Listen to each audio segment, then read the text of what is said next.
Imagine walking down the street in your home city with a dear friend of yours. The city is impoverished and run down. There might be reasons to hate it, but it is at last home. A home you feel safe in. Or well, used to feel safe in.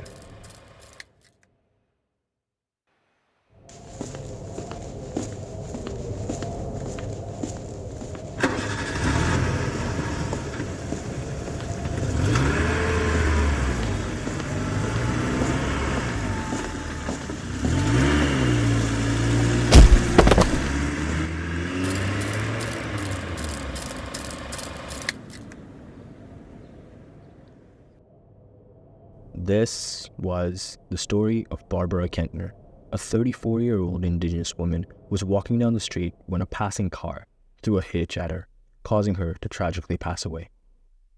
This occurred in Thunder Bay, the indigenous murder capital of Canada, a city home to countless incidents of similar nature, a city that acts as a live embodiment of the injustices faced by indigenous women at the hands of our system. The murder rate for indigenous women in Canada is 6 times higher than the average. In the past decade alone, 500 indigenous women have been killed due to violence originating from their own communities, and over 4,000 women have disappeared without a trace. This crisis has been going on for decades without an end in sight. The plight of indigenous women has been ignored, almost as if they're second-class citizens. Whilst most of these murders are committed by other indigenous folk who know the women, a significant 14% are committed by bigoted strangers.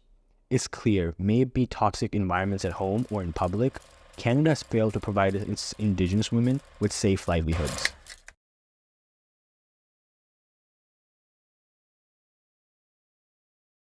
Why is this?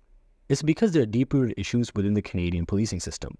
According to Al Jazeera, an indigenous person is 10 times more likely to be shot and killed by the police compared to their white counterparts. The narratives of apathy towards indigenous victims and the unjust treatment of suspects reflect a troubling and evident pattern. The indigenous people's word is not valued the same as other races. An example was when an indigenous family called the police begging to find a missing family member, but the police failed to intervene. They ignored it, leading to the family member freezing to death. Instances like these underscore the reality that the indigenous community faces. They live in a place where they can't trust those who are supposed to serve and protect. According to the Assembly of First Nations, an indigenous person is twice as likely to mistrust their local police compared to other Canadians. To combat this, the government has implemented a National Action Plan. The National Action Plan is a strategic framework for addressing gender-based violence. It includes 5 pillars: support for victims, survivors, and their families, prevention, a responsive justice system, implementing indigenous-led approaches, and a social infrastructure that enables an environment. While this is a step in the correct direction, it is a reactive measure. The need for this plan speaks volumes about the initial inadequacies and dismissive attitude that has brought us here.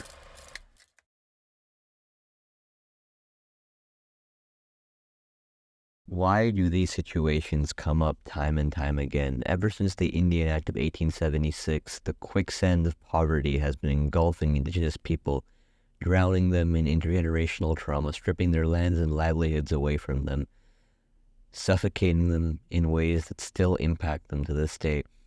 The same process led to the displacement of Indigenous peoples from their traditional territories and confined them to small and remote reserves, characterized by limited economic opportunities, inadequate housing, and low education access.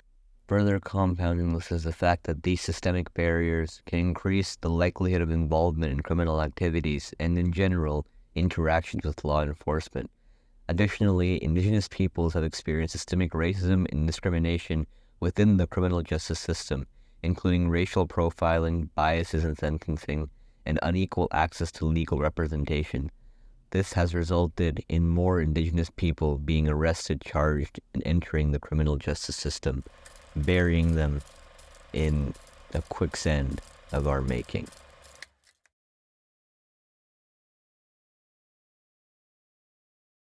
As we reflect on the challenges faced by the Indigenous communities, there's a glimmer of hope for a better future. Recent actions, including special safety funding aimed at safeguarding Indigenous interests, signify a step towards addressing long-standing disparities. This investment, coupled with a shifting societal attitude, offers promise for positive change. Canadians have increasingly become receptive to the plight of the Indigenous peoples, thanks in part to changes in educational curricula that foster understanding and empathy. In 2021, the government announced significant funding allocations totaling $126.7 million over 3 years, demonstrating a commitment to improving Indigenous well-being. These funds were designated for culturally safe services, essential changes to the healthcare systems, and initiatives aimed at combating anti-Indigenous racism. Together, these efforts offer hope for a future where Indigenous communities can thrive with dignity, respect, and equality. In the end, it remains to be seen if the walk down the street can ever be safe for Indigenous people in a home that's not safe.